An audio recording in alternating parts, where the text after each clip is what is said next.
At dahil nga po mga bossing ko, sa April 8 ay lunar eclipse mga bossing ko.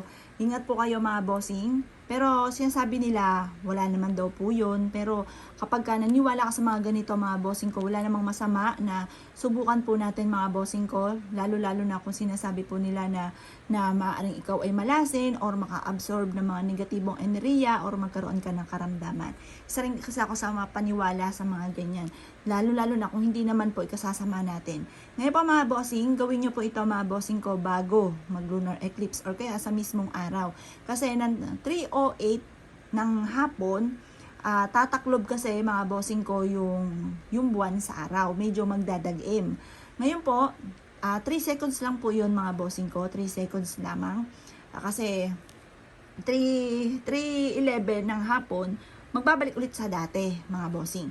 Ngayon pa mga bossing, para in case man na kung ano man sinasabi na maaaring ikaw ay malasin, maka-absorb ng negatibong enerhiya, magkaroon ka ng karamdaman, mainam na meron tayong proteksyon. Ngayon pa mga bossing, maglaan ka ng ganitong bawang mga bossing. Tapos sa bawang na ito po ay babalatan natin.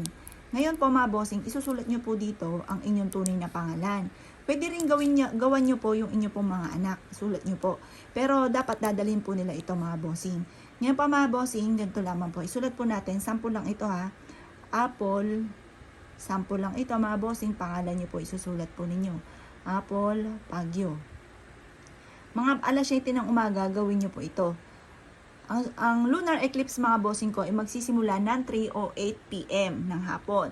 Tapos matatapos ito mga bossing ko, 3 seconds lang po ito, 3:11 PM ang tapos. Ngayon pa mga bossing, huwag ka muna lumabas ng inyong tahanan, pero kung nasa labas ka ng inyong tahanan, may trabaho ka, ay hindi pwedeng hindi ka lalabas, nasa labas po kayo, kailangan meron kang ganito. Or kaya nasood ka rin yung tahanan, huwag ka muna lumabas ng mga ganyang oras, at kailangan meron ka rin ganito. Para in case man po mga bossing ko, yung sinasabing malas, na maaaring malasing ka ng buong taon, or magkaroon ka ng karamdaman, meron kang proteksyon mga bossing.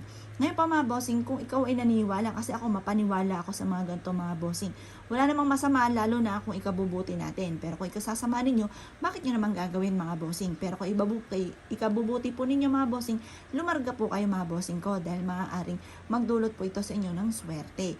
Ngayon po, kung naniniwala ka, gawin nyo po ito ng mga bandang alas 7, tapos ibibilad lang natin siya mga bossing ko hanggang alas 8 ng umaga. Tapos pa mga bossing, mas maganda pa, ilagay natin siya sa isang ziplock. Tapos, ganito pa mga bossing ha.